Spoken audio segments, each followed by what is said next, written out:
Hello बच्चों, physics वाला के सुपर अमेजिंग प्लेटफॉर्म पे बेटा आप लोगों का स्वागत है। बेटा आज हम लोग द्रोणा जेई सीरीज का लेक्चर नंबर 3 आप लोगों के लिए लेके आए हैं। बेटा आज का टॉपिक क्या है? टॉपिक है आज का Coulomb's law and principle of superposition. तो चलो बेटा इस अमेजिंग सेशन को आगे बढ़ाते हैं। तो आज के टेबल ऑफ कंटेंट्स में क्या है, आज हमारा गोल क्या है, हम लोग आज क्या क्या पढ़ने का देखने वाले हैं, क्या क्या चीजें पढ़ेंगे, एक बार क्विकली देख लें। बेटा कुलाम्स लॉ को है ना आज एकदम डेप्थ में जाकर के देखेंगे, एकदम डेप्थ में सवाल भी करेंगे, न्यूमेरिकल भी करेंगे, ठीक है। प्रिंसिपल ऑफ सुपरपोजिशन की बातें होंगी बेटा। प्रिंसिपल ऑफ सुपरपोजिशन के ऊपर बेस्ड अपन लोग न्यूमेरिकल्स आज पक्की बातें देख के जाएंगे 100%। फिर अगर समय मिला बेटा तो इलेक्ट्रोस्टैटिक इक्विलिब्रियम की भी बातें हो जाएंगी। बात कैच कर पा रहे हो? तो बेटा मैं इस लेक्चर में आप लोगों को आगे लेके जाऊं उससे पहले मुझे लगता है कि मैं लास्ट लेक्चर को क्विकली रिकॉल करवा दूं कि हम लोगों ने लास्ट लेक्चर में बेटा पढ़ा क्या था, क्या चीज हम लोगों ने लास्ट लेक्चर में सीखी थी। तो बेटा ध्यान से देखो, लास्ट लेक्चर के अंदर हम लोगों ने मेथड्स ऑफ चार्जिंग की बात करी थी। किसकी बात करी थी बेटा? Methods of charging. Methods of charging, methods of charging के अंदर बेटा अपन लोगों ने charging by the friction, charging by the friction, charging by the conduction, charging by conduction. और बेटा जब अपन लोगों ने चार्जिंग बाय कंडक्शन पढ़ा था ना, तो मैंने साथ ही साथ में आप लोगों को बताया भी था कि कंडक्टर क्या होता है, इंसुलेटर क्या होता है, सेमीकंडक्टर क्या होता है। और हम लोगों ने कंडक्शन के थ्रू चार्जिंग पढ़ने के बाद में बेटा इंडक्शन के थ्रू चार्जिंग पढ़ी थी, बाय इंडक्शन। फिर बेटा अपन लोग गए थे और अपन लोगों ने फोटो इलेक्ट्रिक इफेक्ट के थ्रू चार्जिंग करने का तरीका देखा था। इसके बाद में बेटा हम लोगों ने थर्मल एमिशन या बोले थर्मियोनिक एमिशन, इसके बारे में बात करी थी। थर्मल एमिशन, थर्मल एमिशन या थर्मियोनिक एमिशन। अच्छा बेटा इसके बाद में फील्ड एमिशन की बात हुई थी बेटा, फील्ड एमिशन। तो अगर आप लोगों ने ये वाला लेक्चर नहीं देखा है तो पहले पिछले लेक्चर को, लेक्चर नंबर 2 को जाकर के देखो, तब और अच्छी चीजें कनेक्ट होंगी बेटा। फील्ड एमिशन इस बारे में बात हुई थी। और बेटा कुछ कुछ बातें हम लोगों ने कुलाम्स लॉ की भी कर ली थी, लेकिन हम लोग आज फिर से कुलाम्स लॉ को जीरो से चालू करके आगे बढ़ने वाले हैं। लेकिन अगर आपने पिछला लेक्चर देख रखा है तो आप क्विकली चीजों को गेन कर लेंगे। तो बेटा मैं आगे बढ़ रहा हूं, ध्यान से देखो। पिछली क्लास में अपन लोगों ने कुलाम्स लॉ में क्या क्या चीजें देखी थी, एक बार देखते हैं कि बेटा अगर ये चार्ज है Q1, ये वाला चार्ज बेटा है अगर Q2, और Q1 Q2 के बीच की अगर बेटा डिस्टेंस है R, तो Q1 ने Q2 के ऊपर बेटा जो इलेक्ट्रोस्टैटिक फोर्स अप्लाई किया होगा, उस इलेक्ट्रोस्टैटिक फोर्स की वैल्यू डायरेक्टली प्रोपोर्शनल होगी बेटा किसके? Q1 इंटू Q2 के, और डायरेक्टली प्रोपोर्शनल होगी बेटा 1/r² के। कोई बच्चा पूछे सर ये कैसे आता है? बेटा experimentally it is a natural law. हम लोगों ने प्रकृति में ऐसा देखा, नेचर में ऐसा ऑब्जर्व किया, उस हिसाब से हम लोग ये चीजें बता रहे हैं। तो बेटा एक्सपेरिमेंटली जब कई सारे एक्सपेरिमेंट कंडक्ट करे गए तो मालूम पड़ा कि भाई इलेक्ट्रिक फोर्स की एग्जैक्ट वैल्यू बेटा क्या आ रही है? K Q1 Q2/r²। कोई बच्चा पूछा सर ये K क्या था? बेटा पिछली क्लास में बताया है, एक बार फिर से बता देता हूं। K क्या था बेटा? K था 1/4πε0। इसकी ओवरऑल वैल्यू बेटा कितनी आ रही थी? क्या वैल्यू थी बेटा? 4πε0। इसकी बेटा वैल्यू आ रही थी 9 × 10⁹। बेटा यूनिट क्या थी? यूनिट थी newton metre square, newton metre square, newton metre square upon coulomb square. Okay, कोई बच्चा बोले सर मैं तो ε0 का नाम भूल गया, ε0 क्या था? याद करो, it is the permittivity of the free space, या फिर परमिटिविटी ऑफ द वैक्यूम, या फिर परमिटिविटी ऑफ द एयर, ऐसे नाम ले सकते हो, कोई दिक्कत नहीं है। तो बेटा ε0 का नाम मैं यहां पर लिख देता हूं, permittivity of the free space, of the free space. कोई बच्चा बोले सर वैल्यू भी बताई दो, ठीक है। तो चलो ε0 की बेटा वैल्यू कितनी होती है? 8.85 × 10⁻⁻12। यूनिट की भी बात कर लेते हैं। यूनिट क्या होती है बेटा ε0 की? एप्सिलॉन नॉट की यूनिट होगी बेटा, थोड़ा अलग तरह से लिख लेते हैं ताकि कंफ्यूजन ना रहे, coulomb square upon newton metre square. बेटा ये यूनिट होगी एप्सिलॉन नॉट की, नाम याद रखना, कंफ्यूज मत होना। Epsilon not is permittivity of the free space. अब क्या इतना ही है कूलम्ब्स लॉ? नहीं बेटा, अब हम लोग जा रहे हैं दो जर्नी पे। पहली जर्नी कि भाई कूलम्ब्स लॉ को वेक्टर फॉर्म में कैसे लिखेंगे। सेकंड कि कूलम्ब्स लॉ अगर किसी मीडियम के अंदर बातें करनी है कूलम्ब्स लॉ की, अगर 2 पॉइंट चार्जेस मीडियम के अंदर रखे हुए हैं तो बेटा कूलम्ब्स लॉ कैसे लगेगा, तो कूलम्ब्स लॉ की वैल्यू कैसे लिखी जाएगी। तो बेटा चलो इस जर्नी पे आगे बढ़ते हैं, इन दोनों मामलों में एक एक करके क्लियरिटी ले लेते हैं। ठीक है, एक चीज दिमाग में सेट कर लो कि Coulomb's law only and only valid for point like charges. ये Q1 Q2 बेटा क्या होने चाहिए? Point charges. ये अगर पॉइंट चार्जेस होंगे तभी आप कूलम्ब्स लॉ अप्लाई कर पाओगे, अदरवाइज कूलम्ब्स लॉ अप्लाई नहीं होगा। बात क्लियर हो पा रही है? तो बेटा मैं अब आप लोगों को कूलम्ब्स लॉ के बारे में एक चीज और बता दूं।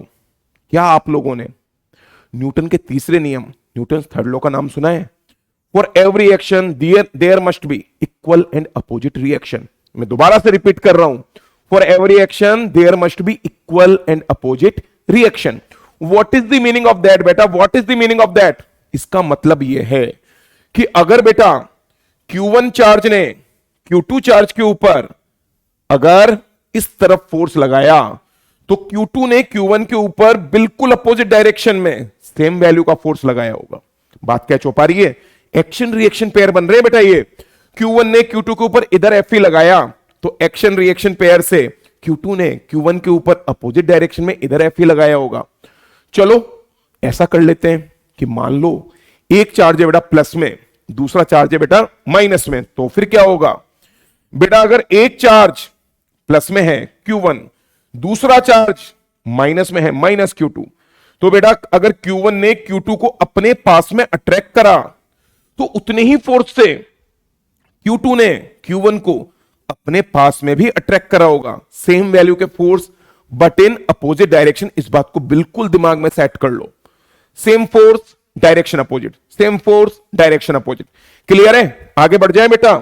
तो कितना इलेक्ट्रोस्टैटिक फोर्स आ रहा है? K Q1 Q2 upon R square. K की वैल्यू 9 इंटू 10 की पावर 9। K को क्या लिख सकते हैं? 1 upon 4 pi epsilon not. Epsilon not क्या है बेटा? Permittivity of the free space. कितनी वैल्यू है बेटा? 8.85 इंटू 10 की पावर -12। क्लियर हो पा रहा है? सेट चल रहा है मामला? तो चलो आगे बढ़ते हैं। क्या मकसद थे बेटा हमारे दो? भूलना मत, वेक्टर फॉर्म और मीडियम में फोर्स कैसे लगेगा। वेक्टर फॉर्म, मीडियम में फोर्स कैसे लगेगा। तो बेटा मैं आगे बढ़ रहा हूं, फटाफट देखो। हम पहले बात कर लेते हैं कूलम्ब्स लॉ की वेक्टर फॉर्म की, कि अगर वेक्टर फॉर्म है तो वो कैसे लिखनी है बेटा वेक्टर फॉर्म। तो ध्यान से, कॉपी पेन साइड में, टेंशन दिमाग से बाहर, पूरा ध्यान समझने की ओर। अगर समझने पे 100% ध्यान नहीं लगाया तो फिर चीजें मिस होने लगेंगी। चीजें मिस ना हो, साथ साथ में लिखो मत, चुपचाप पहले चीजों को देखो। ओके, तो बेटा लेट अज्यूम ये एक Q1 चार्ज है, ये वाला एक बेटा Q2 चार्ज है, और बेटा Q1 चार्ज से Q2 चार्ज के बीच का जो वेक्टर है उस वेक्टर को बोल देते हैं बेटा R वेक्टर। क्या बोल दिया बेटा मैंने? R vector. अब आप ही लोग मुझे बताओ कि Q1 ने Q2 के ऊपर बेटा फोर्स कितना लगाया होगा? रिपल्सिव फोर्स हो जाएगा बेटा K Q1 Q2 upon R square. हाँ कि ना? What is the R? R vector का मैग्नीट्यूड। कोई बोले इस वाले वेक्टर की लंबाई कितनी है? R के बराबर। तो हम लोगों ने देखो फोर्स का मैग्नीट्यूड तो लिख दिया। कितना लिखा है फोर्स? मेरे साथ साथ रिपीट करो, K Q1 Q2 upon R square. ये बेटा मुझे फोर्स मिल गया, लेकिन बेटा अभी ये वेक्टर फॉर्म में नहीं है, मुझे इस वाले फोर्स को वेक्टर फॉर्म में लेके जाना है। तो अब थोड़ा सोचते हैं बेटा वेक्टर फॉर्म में इस वाले फोर्स को कैसे लेके जाएं। बेटा मैं कौन से फोर्स की बात कर रहा हूं? जो फोर्स Q2 के ऊपर लगा है Q1 के कारण। Q2 के ऊपर लगने वाला फोर्स Q1 के कारण। बेटा क्या Q1 ने Q2 के ऊपर R वेक्टर की डायरेक्शन में ही फोर्स लगाया होगा? दोबारा बात सुनना, R वेक्टर की डायरेक्शन में ही फोर्स लगा है। तो कोई मुझसे वेक्टर फॉर्म में फोर्स लिखने को बोलेगा तो मैं क्या करूंगा? पहले इस वाले फोर्स के मैग्नीट्यूड को लिख दूंगा K। Q1 Q2 upon R square. क्या मैंने वेक्टर का मैग्नीट्यूड यानी कि फोर्स का मैग्नीट्यूड लिख दिया है? तो चलो अब डायरेक्शन देने का नंबर आ गया है। डायरेक्शन देने के लिए बेटा मैं क्या करूंगा, इस वाले वेक्टर की डायरेक्शन में एक यूनिट वेक्टर लेकर के, क्या लेकर के, यूनिट वेक्टर लेकर के इधर मल्टीप्लाई कर दूंगा। अब कोई बच्चे सर खुजा रहे होंगे, सर ये यूनिट वेक्टर क्या होता है? आपने तो बोला था कोई भी पुराने कॉन्सेप्ट आएंगे आप थोड़ा बहुत आइडिया दोगे। चलो बेटा बिल्कुल सही बात है, थोड़ा सा आइडिया दे देते हैं। तो बेटा यूनिट वेक्टर क्या होता है? जैसे बेटा ये एक्स डायरेक्शन, ये वाई डायरेक्शन, ये जेड डायरेक्शन। बेटा एक्स डायरेक्शन की तरफ आपने आई कैप का नाम सुना है? It is the unit vector along direction X. बेटा जे कैप का नाम सुना है? What is J cap? Unit vector along direction Y. बेटा आपने के कैप का नाम सुना है? के कैप क्या होता है? Unit vector along direction Z. बेटा आई कैप, जे कैप, के कैप किसी भी वेक्टर को डायरेक्शन देने के काम में आते हैं। जैसे एग्जांपल के तौर पे मैं आपको बोलूं 2i कैप नाम का एक वेक्टर है। क्या वेक्टर है? 2i cap. What is the meaning of that? इसका मतलब हुआ कि एक वेक्टर है बेटा दो मैग्नीट्यूड का, कितना? 2, और डायरेक्शन कौन सी? आई कैप वाली x। तो बेटा यूनिट वेक्टर का काम क्या है? डायरेक्शन देने का। ओके, तो इसी प्रकार से ये जो r वेक्टर है, ये वाली डायरेक्शन अगर मुझे देनी है, मुझे फोर्स को इस वाली डायरेक्शन में दिखाना है, तो मैंने r वेक्टर की डायरेक्शन में एक यूनिट वेक्टर को लिख दिया। अब कोई बच्चा बोलेगा सर ये r कैप कैसे बनेगा? ध्यान से इधर देखो। अगर बेटा कोई भी वेक्टर हमारे पास में हो, मान लो ये कोई वेक्टर है बेटा a वेक्टर, a वेक्टर का बेटा अगर मुझे यूनिट वेक्टर बनाना है ना, क्या करूंगा? सुनना ध्यान से, क्या करूंगा मैं a वेक्टर लूंगा और a वेक्टर के मैग्नीट्यूड से डिवाइड कर दूंगा। a वेक्टर लिया और a वेक्टर के मैग्नीट्यूड से डिवाइड कर दिया। तो बेटा बिल्कुल वैसे ही अगर मुझे r वेक्टर की डायरेक्शन में अगर यूनिट वेक्टर लिखना है ना, तो क्या करना पड़ेगा? k q1 q2 r square, और r वेक्टर का बेटा यूनिट वेक्टर कैसे बनेगा? r वेक्टर का वैल्यू लिखी और r वेक्टर के मैग्नीट्यूड से डिवाइड कर दिया। तो बेटा जो इलेक्ट्रिक फोर्स बना वो कितना हो गया? k q1 q2 नीचे r क्यूब और r वेक्टर। बेटा ध्यान से सुनो, ये जो मैंने फोर्स निकाला ये फोर्स कौन सा है? 2 के ऊपर लगने वाला फोर्स 1 के कारण। क्या मैं इसको ऐसे लिख दूं? कैसे? Force on 2 due to charge number 1। Force on charge number 2 due to charge number 1। लिखो, एक बार पॉज करो, पूरा का पूरा देखो, कॉपी कर लो, फिर अपन लोग आगे बात करते हैं। एकदम कॉपी कर लो, बात समझ में आ रही है? तो मैं थोड़ा सा और डिटेल में आप लोगों को लेके जा रहा हूं, और डिटेल में चलते हैं बेटा, और आगे बढ़ते हैं, देखते हैं कि वेक्टर फॉर्म में अपन लोग कैसे कूलम्ब्स लॉ को और डिटेल में लिख सकते हैं। तो चलो आगे बढ़ते हैं। पॉज कर लो बेटा, पॉज कर लो, और पॉज करके इसको एक बार कॉपी कर लो, पॉज करके कॉपी। तो बेटा मैं आगे लेके जा रहा हूं, चलो बेटा मैं आपको और डिटेल में वेक्टर फॉर्म को समझाऊं, और डिटेल में आपको लेके जाऊं, उससे पहले मैं 11th का एक छोटा सा कॉन्सेप्ट आप लोगों को और याद दिला दूं। दो पॉइंटों के बीच में वेक्टर लिखने वाला कॉन्सेप्ट। मैं किस कॉन्सेप्ट की बात कर रहा हूं, इधर ध्यान से देखो बेटा। जैसे एग्जांपल के तौर पे ये वाला पॉइंट है बेटा ए पॉइंट। कौन सा पॉइंट है? ए पॉइंट। इस वाले ए पॉइंट के बेटा जो कोऑर्डिनेट्स है ना, वो कोऑर्डिनेट्स है x1 y1 z1। क्या कोऑर्डिनेट्स है? x1 y1 z1। बेटा एक और पॉइंट है बी पॉइंट। इस वाले बी पॉइंट के बेटा जो कोऑर्डिनेट है ना, वो है x2 y2 z2। क्या कोऑर्डिनेट है? x2 y2 z2। अगर कोई बच्चा बोले कि सर मुझे एक वेक्टर बना के बताओ, कौन सा वेक्टर? ए से बी जाने वाला वेक्टर, ए से बी जाने वाला वेक्टर। इस वाले वेक्टर को मैं नाम दे रहा हूं बी वाला vector with respect to A, position of B with respect to A. तो बेटा ये आर बी ए वेक्टर कैसे बनेगा? सुनना ध्यान से, आर बी ए वेक्टर बनेगा x2 minus x1 i cap, x2 minus x1 i cap, y2 minus y1 j cap, y2 minus y1 j cap, plus z2 minus z1 k cap. बड़ा दिमाग में set कर लो, अगर मुझे ए पॉइंट के coordinate दे रखे हैं, बी पॉइंट के कोऑर्डिनेट दे रखे हैं, ए से बी जाने वाला वेक्टर बनाना है तो क्या करना पड़ेगा, x2 minus x1 i cap, y2 minus y1 j cap, z2 minus z1 k cap. दिमाग में बात सेट हो गई? तो क्या मैं आगे बढ़ जाऊं? चलो देखो इधर, जैसे बेटा ये मैंने फिर से एक चार्ज ले लिया बेटा, क्या चार्ज ले लें, क्या चार्ज ले लें बेटा, Q1 चार्ज ले लिया, ये वाला चार्ज ले लिया बेटा Q2। इस वाले पॉइंट के कोऑर्डिनेट से बेटा लेट अज्यूम इस वाले पॉइंट के कोऑर्डिनेट्स हैं कुछ भी कोऑर्डिनेट x1 y1 z1। इस वाले पॉइंट के बेटा कुछ भी कोऑर्डिनेट्स मान लेते हैं x2 y2 z2 ऐसे। तो मुझे पहले सारे बच्चे ये बात बताओ कि अगर आपको Q1 चार्ज Q2 चार्ज के कोऑर्डिनेट मालूम है तो क्या 1 से 2 वाला वेक्टर निकाल लोगे, नहीं निकाल लोगे? R21 वेक्टर, बिल्कुल सही बात, बिल्कुल सही बात। अगर ये चीज समझ में आ रही है तो ये वाली चीज बड़े आराम से निकल जाएगी, बड़े आराम से, कोई दिक्कत वाली बात नहीं है। यानी कि सारे बच्चे R21 वेक्टर निकाल सकते हैं। कैसे? x2 minus x1 i cap plus y2 minus y1 j cap plus z2 minus z1 k cap. इस तरीके से बेटा आप R21 वेक्टर निकाल लोगे। ओके, बढ़िया, सब मस्त। तो अब मुझे अगर फोर्स निकालना है बेटा, कौन सा फोर्स? जो 2 वाले चार्ज के ऊपर लगा। किसने लगाया?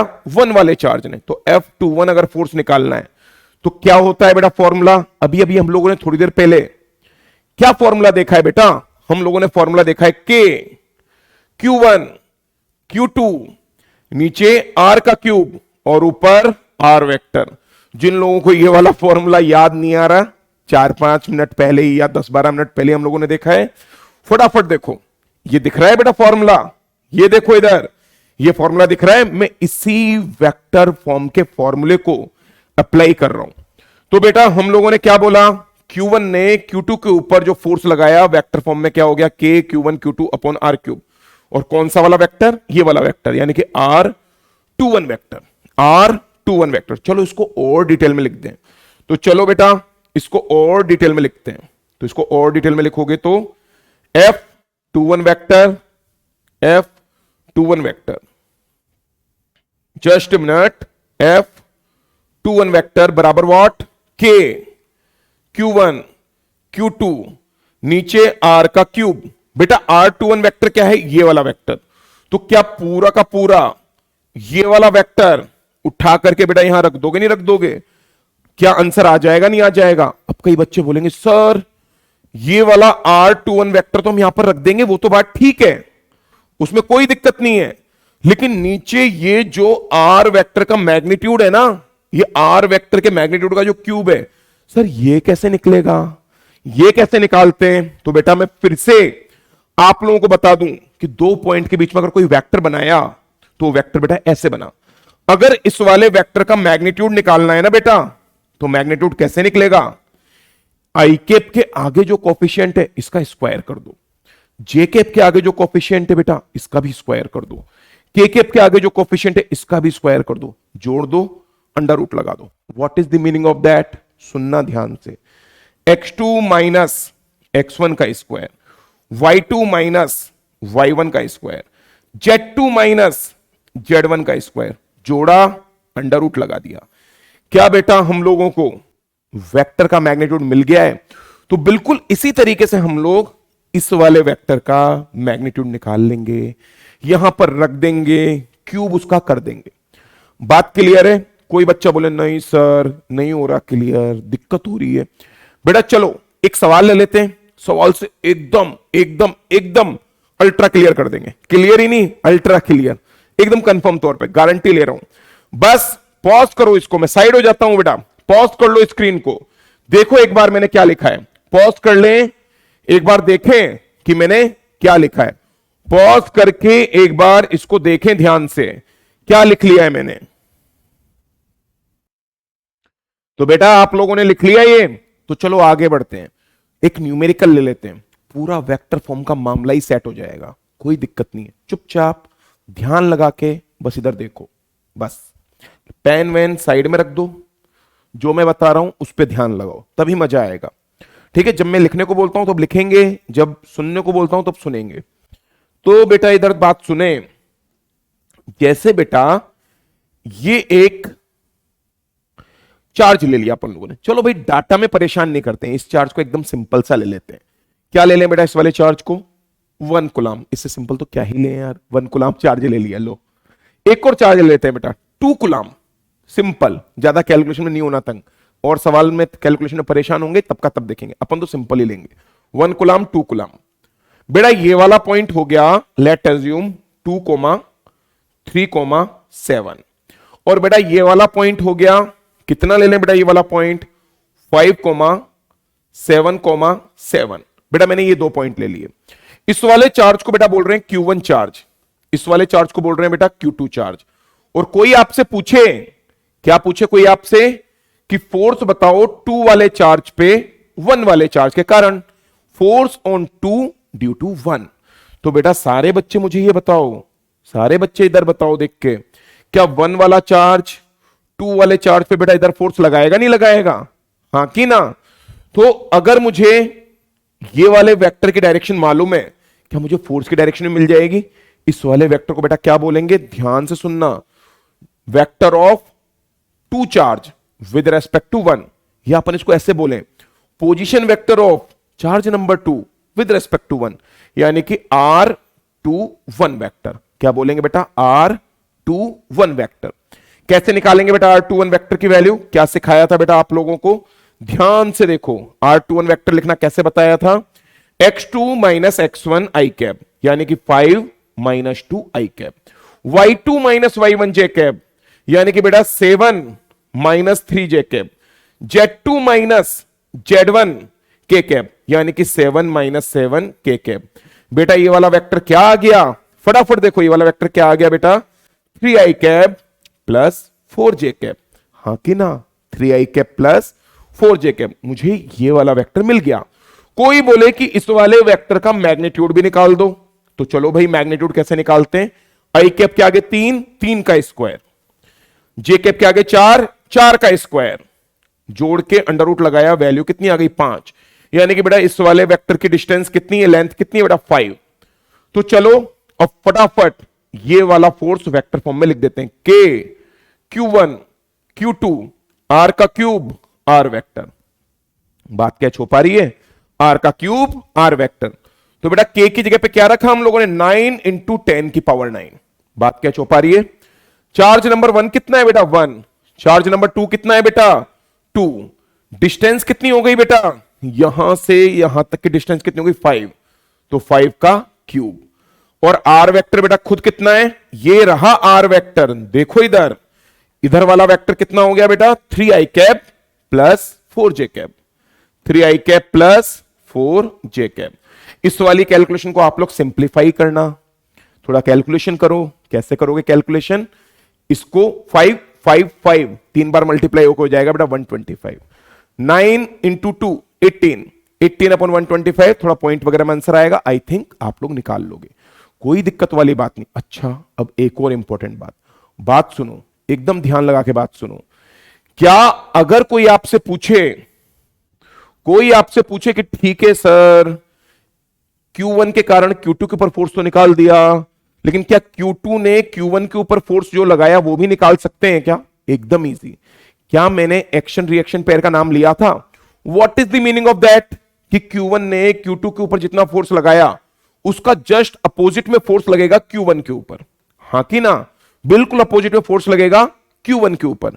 यानी कि बेटा अगर मैं वेक्टर फॉर्म में लिखना चाहूं तो मैं ऐसे लिख सकता हूं कि फोर्स जो 2 वाले चार्ज पे लगा 1 के कारण, और जो फोर्स 1 के ऊपर लगा 2 के कारण, दोनों का मैग्नीट्यूड सिमिलर है लेकिन डायरेक्शन अलग।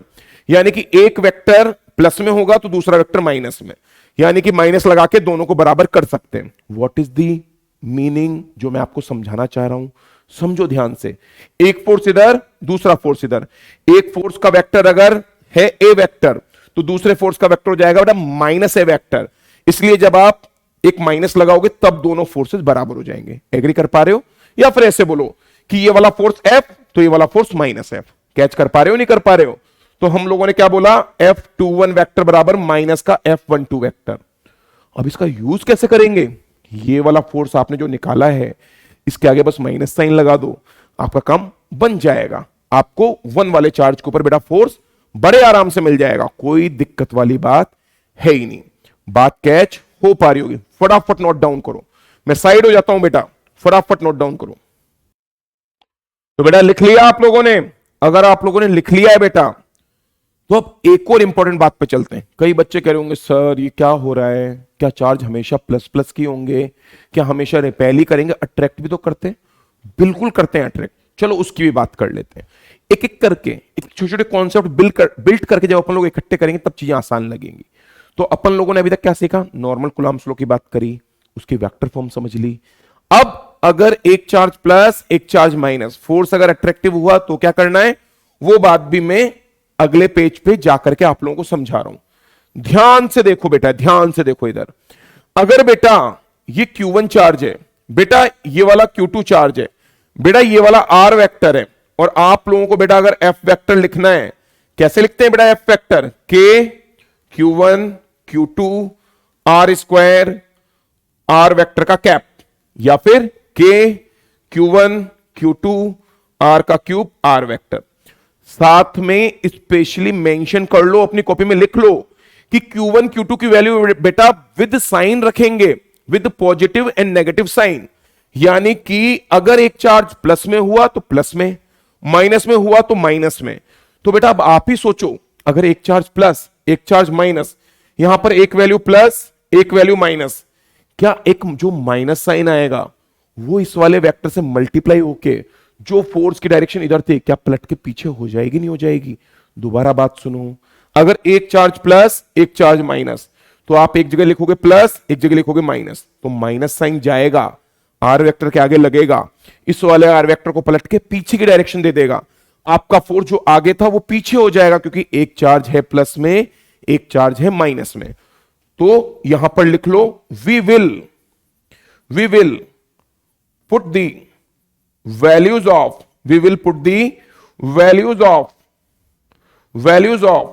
Q1 and Q2 with sign। हम लोग साइन के साथ में वैल्यूज रखेंगे। we will put the values of Q1 Q2 with sign। बात क्या चौपा रही है? सर अब तो सारी चीजें कवर हो गई क्या कूलम्ब्स लॉ की? नहीं बेटा, अभी भी क्या बचा हुआ है? अभी भी हम लोगों ने अभी तक ये बातें नहीं करी कि अगर Q1 Q2 को किसी मीडियम के अंदर रख दिया जाए तो क्या होगा। बात क्या हो पा रही है? तो चलो अब बात कर लेते हैं कि अगर Q1 Q2 को किसी मीडियम में रख लिया जाए तो कैसे क्या चीजों को डील करना है। और यहां पर बेटा बहुत बहुत बहुत इंपॉर्टेंट कॉन्सेप्ट्स हैं, तो एकदम ध्यान लगा करके शब्दों को सुनना, ध्यान लगा करके शब्दों को समझना, मैं क्या कहना चाह रहा हूं, मेरा मतलब क्या है। तो बेटा एग्जाम्पल के तौर पे लेट अज्यूम ये एक बेटा Q1 चार्ज है, क्या है? Q1 चार्ज, और बेटा ये एक है Q2 चार्ज, और बेटा यहां कहीं पर एक मीडियम फील्ड है, ये कोई मीडियम फील्ड है। What is the meaning of medium? आपने पानी भर दिया, आपने केरोसिन भर दिया, आपने मान लो कोई और लिक्विड, कोई ऑयल भर दिया, इस तरह का कुछ चीज आपने भर रखी है। तो बेटा अगर आपने कोई मीडियम यहां पर भर दिया है तो Q1 ने Q2 के ऊपर जो फोर्स लगाया होगा ना, वो वाला फोर्स अब क्या हो जाएगा? K, या फिर पूरा डिटेल में लिखें तो फोर्स हो जाएगा बेटा 1/4 pi epsilon Q1 Q2 upon R square. R क्या है बेटा? Q1 Q2 के बीच की डिस्टेंस। तो बेटा फर्क क्या आया? के बी वही 4 पाई है, लेकिन एप्सिलॉन नॉट की जगह बेटा क्या आ गया? एप्सिलॉन। पहले क्या था? एप्सिलॉन नॉट, एक नीचे जीरो बना हुआ था छोटा, एप्सिलॉन नॉट। अब क्या है? एप्सिलॉन। बाकी वही है Q1 Q2 upon R square. यानी कि बेटा अगर कोई हमसे पूछे कि भाई फोर्स क्या हो गया, थोड़ा चेंज हो गया, एप्सिलॉन नॉट की जगह पे क्या आ गया बेटा? एप्सिलॉन आ गया। अब ये एप्सिलॉन है क्या बेटा? एप्सिलॉन होता है epsilon not into ER। Epsilon का नाम होता है बेटा एब्सोल्यूट, साथ साथ में लिखो, absolute permittivity, absolute permittivity of the medium, of the medium, absolute permittivity of the medium. अच्छा बेटा ये ER क्या होता है? It is the relative permittivity, relative permittivity of the medium, of the medium.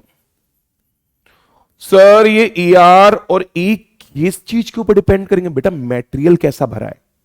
आपने पानी भरा तो इस ई आर की वैल्यू अलग हो जाएगी, केरोसिन भरा कुछ अलग, कोई आयोनाइज सॉल्ट का सॉल्यूशन भरा अलग, कोई मेटल के पार्टिकल मिक्स करके आपने कोई लिक्विड का सॉल्यूशन भरा अलग, मेटल ही भर दिया अलग, कोई प्लास्टिक भरा अलग। समझ रहे हो आप बात क्या छो पा रही है नहीं हो पा रही है? पक्की बात। ओके तो बेटा E R relative permittivity of the medium, epsilon absolute permittivity of the medium. कोई इस वाले फॉर्मूले को अरेंज करे तो बेटा ई आर की वैल्यू मिल जाएगी epsilon upon epsilon not, epsilon upon epsilon not. Okay sir ये ई आर की वैल्यू कितनी तक हो सकती है? अलग अलग मीडियम है, हजारों तरह के लाखों तरह के मीडियम पॉसिबल है। तो बेटा ये ई आर की वैल्यू बहुत सारी टाइप की हो सकती है। ई आर की वैल्यू 1 से लेकर के इनफाइनाइट तक जा सकती है। बात क्या हो पा रही है नहीं हो पा रही? 1 भी हो सकती है अगर वैक्यूम की बात की जाए तो ई आर की वैल्यू 1 से लेकर कहां तक? इनफाइनाइट तक कुछ भी हो सकती है। किसके ऊपर डिपेंड करेगा ई आर? मीडियम के ऊपर। क्या बोलते हैं बेटा ई आर को? Relative permittivity of the medium. Sir क्या इसका कुछ और भी नाम होता है? बिल्कुल होता है। किस नाम की मैं बात कर रहा हूं? इसको कई बार आगे वाले चैप्टर्स में चल के अपन लोग बोलेंगे बेटा डाइलेक्ट्रिक कांस्टेंट। क्या बोलेंगे बेटा? Dielectric constant. तो इस ई आर को अपन लोग आगे चलकर डाइलेक्ट्रिक कांस्टेंट बोलेंगे। चलो चीजों को समराइज करें एक बार, ना बेटा समराइज कर लेते हैं, ज्यादा फेल तो नहीं गई चीजें, इकट्ठा कर लेते हैं। क्या है कहने का मतलब? बात को समझें। अगर एयर के अंदर या वैक्यूम के अंदर 2 पॉइंट चार्जेस हैं Q1 Q2 तो कितना फोर्स? 1/4 pi epsilon naught Q1 Q2 upon R square. Agree कर पा रहे हो? अब अगर बेटा मीडियम के अंदर Q1 Q2 रखे हुए हैं तो 1/4 pi epsilon Q1 Q2 upon R square, और नीचे जो एप्सिलॉन है वो क्या है? Epsilon not into E R. बात क्या छो पा रही है? यानी कि बेटा अगर मैं इस वाले फोर्स को और डिटेल में लिखना चाहूं तो ये फोर्स क्या हो जाएगा? 1/4 pi epsilon not E R Q1 Q2 upon R square. अब तो साथ आ पा रहे हो ना बेटा? अब तो बातें कैच हो पा रही है ना बेटा? तो ये बातें अगर आप लोगों को कैच हो रही हैं तो अब थोड़ा और डिटेल में डिप करते हैं और डिटेल में चीजों को समझने जाते हैं। पहले इतना कॉपी कर लो, इतना लिख लो बेटा। तो बेटा लिख लिया आप लोगों ने, कॉपी कर लिया इसको? तो चलो बेटा और गहराइयों में चलते हैं और डिटेल में समझते हैं कि आखिरकार ये फोर्स चेंज होता क्यों है। आखिरकार जो ये फोर्स चेंज हो गया, नीचे एक ई आर आ गया, ऐसा हुआ क्यों है? चलो बेटा आगे बढ़ते हैं। ध्यान से देखो, मैं दोनों केसेस को बेटा कंपैरिजन कर रहा हूं। अगर मैं बात करूं वैक्यूम की या एयर की, वैक्यूम या एयर, तो क्या होता है बेटा? इधर Q1 इधर Q2, बीच में डिस्टेंस R, बेटा जो फोर्स लगेगा वो कितना हो जाएगा? K Q1 Q2 upon R square. Agree कर पा रहे हो? बात क्या हो पा रही है? K Q1 Q2 upon R square. लेकिन अगर हम लोगों ने किसी मीडियम के अंदर Q1 Q2 को रखा, ये Q1 ये Q2, और यहां के मीडियम का डाइलेक्ट्रिक कांस्टेंट है बेटा ई आर, तो अब फोर्स कितना हो जाएगा? ये वाला फोर्स अब हो जाएगा 1/4 pi epsilon not E R. ये ई आर लिखा है बेटा मैंने, राइटिंग थोड़ी बेकार है, Q1 Q2 upon R square. अब एक बात सुनो, ये वाला बेटा जो फोर्स है ना, ये फोर्स Q1 ने Q2 के ऊपर नहीं लगाया है, it is the net force on Q2। ये क्या है बेटा? Net force on Q2। तो ध्यान से सुनो और मेरे साथ साथ में लिखते जाओ। It is the net force, it is the net force on Q2 due to the Q1 plus surrounding medium. यानी कि बेटा जो मैंने ये वाला फोर्स लिखा है ना, ये फोर्स अकेले Q1 ने नहीं, Q1 प्लस सराउंडिंग वाले पूरे के पूरे मीडियम ने मिलकर जो फोर्स लगाया है वो है ये। दोबारा से देखो, it is the net force on Q2 के ऊपर जो टोटल फोर्स लगा वो है ये। किसने लगाया बेटा टोटल फोर्स? Q1 ने और आसपास के सराउंडिंग मीडियम ने। किसने? Q1 ने और आसपास के सराउंडिंग मीडियम ने। तो कितना फोर्स हो गया बेटा? 1/4 pi epsilon not E R Q1 Q2 upon R square. अच्छा, अब कोई बच्चा सोचे सर ठीक है, बात आपने बोल दिया ये नेट फोर्स है, तो सर Q1 ने Q2 के ऊपर कितना फोर्स लगाया? तो एक लाइन और लिखो, ये लाइन आप लोगों को शायद ऐसा लगे कि सर ऐसा होता है क्या? हाँ बेटा, वास्तव में मैं जो लिखने जा रहा हूं वैसा ही होता है। इफ, ऐसे लिखो, if we will strictly ask, strictly ask, ask about what is the force, ask about what is the force on Q2 due to Q1। क्या लिखा है मैंने? अगर हम एकदम मजबूती से, एकदम पिन पॉइंट करके पूछें कि Q1 ने Q2 के ऊपर कितना फोर्स लगाया, तो अभी भी बेटा जवाब क्या आएगा? वही जवाब जो पहले था। कौन सा जवाब बेटा? कि अभी भी 1/4 pi epsilon naught Q1 Q2 upon R square. यानी कि अभी भी Q1 Q2 के ऊपर वही फोर्स लगा रहा है जो वो वैक्यूम में लगाता था। तो ये फोर्स ओवरऑल चेंज क्यों हुआ? क्योंकि मीडियम अब भरा हुआ है, मीडियम के अंदर थोड़ा सा पोलराइजेशन हो जाता है। उस पोलराइजेशन के जो इफेक्ट्स हैं, वो इफेक्ट्स Q2 के ऊपर अब एक फोर्स एक्स्ट्रा लगा रहे हैं। तो अब Q1 ने भी फोर्स लगाया, मीडियम ने भी फोर्स लगाया, दोनों मिलके जो नेट फोर्स आया वो बेटा है ये। सुन लो बात, ये कौन सा फोर्स है बेटा? Net force.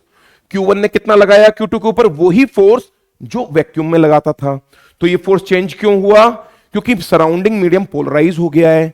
पोलराइजेशन के कारण सराउंडिंग मीडियम ने Q2 के ऊपर एक एक्स्ट्रा फोर्स लगाया है। कॉपी करो, देखो, स्क्रीनशॉट ले लो, लिखो इसको बेटा। तो बेटा लिख लिया आप लोगों ने? तो चलो आगे बढ़ते हैं, फटाफट चेक करते हैं कि अभी तक हम लोगों ने जो सीखा है उसको क्या अपन लोग बेटा न्यूमेरिकल में अप्लाई कर पा रहे हैं, नहीं कर पा रहे हैं। तो कुछ न्यूमेरिकल्स की प्रैक्टिस हो जाए। एकदम सुपर इजी न्यूमेरिकल, एकदम सुपर इजी, जीरो से बिल्ड करते हुए बेटा ऊपर तक जाएंगे। अच्छे सवाल भी करेंगे आज, केवल इजी ही नहीं डिफिकल्ट सवालों में भी जाएंगे। केवल 12th के नहीं 11th के कॉन्सेप्ट को मिक्स करके भी सवाल करेंगे। अब बच्चे डर गए होंगे, बच्चे बोलेंगे सर 11th से तो डर लगता है। बेटा मैं समझाऊंगा, जो 11th के कॉन्सेप्ट इन्वॉल्व है उनको साइड में समझाऊंगा। फिर भी अगर डाउट हो तो थोड़ा इग्नोर कर सकते हो उन सवालों को, घबराना नहीं है। जहां 11th का कॉन्सेप्ट आए, ट्राई करना है समझ में आ जाए। नहीं आता है समझ में तो कोई परेशानी नहीं है, थोड़े दिनों के लिए इग्नोर कर दो। जब वो 11th का कॉन्सेप्ट कैच हो जाए तो वापस से उसको पढ़ना। चलो आगे बढ़ते हैं बेटा। ये सवाल तो सुपर इजी है, इजी कैटेगरी में डालेंगे। क्या है ये सवाल? इजी। इजी क्या बोल रहा है बेटा ये सवाल? एक बार रीड करो। सवाल कह रहा है find out the electrostatic force between 2 point charges placed in the air each of 1 coulomb if they are separated by 1 metre. अरे भाई इससे इजी कोई सवाल हो सकता है क्या? ये वाला चार्ज कितना है बेटा? 1 कूलम। ये वाला चार्ज कितना है बेटा? 1 कूलम। बीच में बेटा डिस्टेंस कितनी है? 1 मीटर। तो ये Q1 Q2 के ऊपर बेटा जो फोर्स लगाएगा वो इलेक्ट्रोस्टैटिक फोर्स अपन लोगों को बताना है। क्या हो जाएगा? K Q1 Q2 upon R square. K की वैल्यू 9 इंटू 10 की पावर 9, Q1 Q2 की वैल्यू बेटा 1 कूलम अपॉन 1 मीटर का स्क्वायर। बेटा कितना आंसर आ गया? ये 9 इंटू 10 की power 9 Newton. Simple, super easy, कुछ भी दिमाग ही नहीं लगाना, एकदम इजी है बेटा, एकदम इजी। फटाफट लिख तो लो, फटाफट कॉपी तो कर लो। क्या मैं आगे बढ़ जाऊं? अगले सवाल पे चले। ये तो वार्म अप क्वेश्चन था। कैसा क्वेश्चन? वार्म अप क्वेश्चन कि भाई फॉर्मूला है, वैल्यू रख दी, आंसर आ गया। चलो थोड़ा सा और अच्छा सवाल, थोड़ा वेक्टर वाला सवाल ले लेते हैं एक। तो चलो अगले सवाल पे चलते हैं बेटा। इस अगले सवाल को फटाफट देखो, फटाफट पढ़ो। क्या कह रहा है ये अगला सवाल? ये अगला सवाल कह रहा है ए पॉइंट चार्ज क्यू ए, एक पॉइंट चार्ज दे दिया बेटा 100 माइक्रोकूलम का। कितना चार्ज है बेटा? 100 microcoulomb is placed at point A 1,0,2 पे एक चार्ज पड़ा हुआ है and another point charge Q B 200 microcoulomb is placed at point 4,4,2। यानी कि बेटा दो चार्ज दे दिए। एक चार्ज है 100 माइक्रोकूलम का, कहां पड़ा हुआ है? 1,0,2 पे। दूसरा चार्ज है बेटा 200 माइक्रोकूलम का, कहां पड़ा हुआ है बेटा? 4,4,2 पे। Magnitude of the electrostatic interaction force acting between them. आपको बताना है कि दोनों चार्जेस के बीच में जो इलेक्ट्रोस्टैटिक फोर्स लगेगा उसका मैग्नीट्यूड कितना होगा। साथ ही साथ में फोर्स ए के ऊपर कितना लगेगा? बी के कारण, और फोर्स बी के ऊपर कितना लगेगा, ए के कारण। ये बेटा फोर्स ऑन बी है, ठीक है, फोर्स बी के ऊपर कितना लगेगा, ए के कारण। तो बेटा फटाफट फटाफट इस वाले सवाल को सॉल्व करते हैं। पहला सवाल, फर्स्ट प्रॉब्लम। बेटा क्या मैं अगले पेज पे चला जाऊं या यहां पर ही सॉल्व करें? चलो यहीं पर नीचे सॉल्व कर देते हैं, यहीं पर नीचे। पहला चार्ज क्या है बेटा, first charge 100 microcoulomb, 100 microcoulomb. Second charge कितना है बेटा, सेकंड चार्ज है बेटा 200 माइक्रोकुलाम, 200 माइक्रोकुलाम। बेटा 100 माइक्रोकुलाम 200 माइक्रोकुलाम के बीच की बेटा जो दूरी है ना, वो दूरी कितनी है, वो डिस्टेंस है। क्या मैंने डिस्टेंस का फॉर्मूला बताया था, x2 माइनस x1 का स्क्वायर, y2 माइनस y1 का स्क्वायर, z2 माइनस z1 का स्क्वायर। तो बेटा 4 में से 1 को माइनस करो तो 4 माइनस 1 यानी कि 3 का स्क्वायर। बेटा 4 में से y2 में से y1 को माइनस करो तो 4 में से 0 को माइनस करो तो 4 का स्क्वायर। z2 में से z1 को माइनस यानी कि 2 में से 2 को माइनस करो यानी कि बेटा 0 का स्क्वायर। तो बेटा डिस्टेंस कितनी आ गई बेटा, ये Q1 Q2 के बीच की डिस्टेंस आ गई बेटा 5 मीटर। कितनी आ गई बेटा, 5 मीटर। तो कोई हमसे इलेक्ट्रोस्टैटिक फोर्स पूछेगा, हम क्या बोलेंगे, K Q1 Q2 R square. बेटा K की वैल्यू कितनी होती है, 9 इंटू 10 की पावर 9। बेटा Q1 Q2 की वैल्यू कितनी है, फटाफट देखो, Q1 की वैल्यू बेटा कितनी है Q1 की वैल्यू 100 माइक्रोकुलाम। तो बेटा इधर आ जाएगा 100 माइक्रोकुलाम मतलब 10 की पावर -6। और Q2 की वैल्यू बेटा कितनी है 200 माइक्रोकुलाम यानी कि 200 इंटू 10 की पावर -6 अपॉन R स्क्वायर। बेटा डिस्टेंस कितनी निकली दोनों चार्जेस के बीच की, 5 मीटर। तो R स्क्वायर में 5 इंटू 5 क्या 25 कर देंगे, नहीं कर देंगे। अब इसको देखो, देखो ये कितना आ रहा है बेटा आंसर, चेक करो, मेरे साथ साथ सोचो।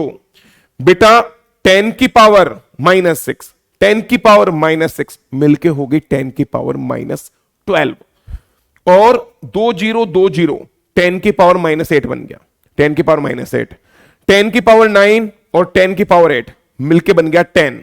तो एक 10 तो बेटा मैंने इधर लिख दिया। अब क्या है, 9 है और 2 है, 18 इधर लिख दिया, नीचे 25।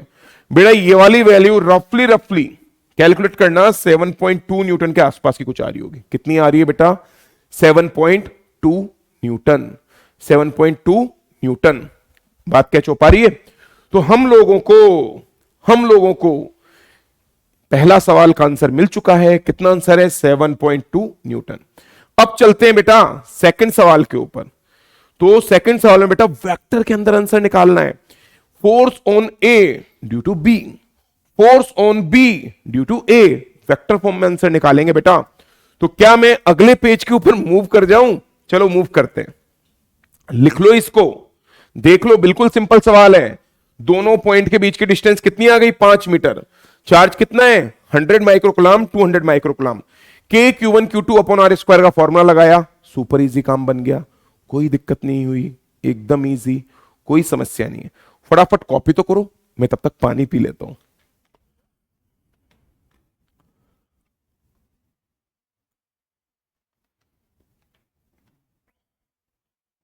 क्या आगे बढ़ जाएं बेटा, चलो। तो अपन लोग अब जा रहे हैं बेटा वेक्टर फॉर्म में फोर्स निकालने। कहां पर, वेक्टर फॉर्म में फोर्स निकालने। तो फटाफट देखो, एक चार्ज था बेटा 100 माइक्रोकुलाम का, दूसरा चार्ज था बेटा 200 माइक्रोकुलाम का। जो इनके बीच का पोजीशन वेक्टर आया बेटा, वो पोजीशन वेक्टर क्या आएगा, ध्यान से देखो, x2 माइनस x1 यानी कि 4 - 1 यानी कि 3i कैप, 3i कैप। अच्छा जे कैप में बेटा क्या आएगा, वापस पीछे जा रहा हूं, y2 माइनस y1 यानी कि 4 - 0 यानी कि 4j कैप, 4j कैप। और z2 - z1 यानी कि 0k कैप। बेटा ये आ गया हमारे पास में वेक्टर। इस वाली डिस्टेंस की वैल्यू कितनी है बेटा, आर्क का मैग्नीट्यूड है बेटा 5। तो चलो कोई हमसे पूछे कि ये वाला फोर्स कितना लगा, तो बेटा फोर्स क्या हो जाएगा ये वाला वेक्टर फॉर्म में, के, यानी कि 9 इंटू 10⁹9।